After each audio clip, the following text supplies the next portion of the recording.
നമ്മളിപ്പോൾ ചുറ്റും നോക്കുകയാണെങ്കിൽ കോൺഫ്ലിക്ട്സ് ആണ് ചുറ്റും, സംഘർഷങ്ങൾ. അതിപ്പോൾ രാജ്യങ്ങൾ തമ്മിലാവാം, മതങ്ങൾ തമ്മിലാവാം, മനുഷ്യർ തമ്മിലാവാം. അങ്ങനെ ഒരുപാട് കോൺഫ്ലിക്ട്സ് ആണ് നമ്മുടെ ലൈഫ് എന്ന് പറയുന്നത് ചുറ്റും നോക്കുമ്പോൾ. അതില്ലാതെ ഈ കോൺഫ്ലിക്ട്സ് ഒന്നും ഇല്ലാത്തൊരു മനുഷ്യൻ്റെ ലൈഫ് പറഞ്ഞാൽ എങ്ങനെയിരിക്കും? അതാണ് പൂവിലേക്ക് നമ്മൾ എത്തിക്കുന്നത്. അയാളുടെ ലൈഫിൽ അയാളെ ഏറ്റവും സ്വാധീനിച്ച കുറച്ച് സ്ത്രീകൾ, ആ സ്ത്രീകളിലൂടെയുള്ള യാത്രയാണ് നമ്മൾ പൂവെന്ന് പറഞ്ഞ സിനിമയിലൂടെ പുറത്തു വന്നത്.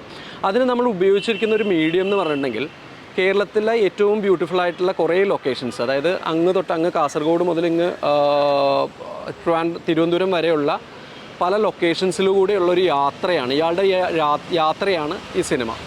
ചുറ്റിനുമുള്ള മനുഷ്യന്മാർക്ക് സ്നേഹവും സൗന്ദര്യവും നൽകുന്ന ജീവിതങ്ങളുണ്ട്, അതുപോലെയുള്ള പ്രണയങ്ങളുണ്ട്.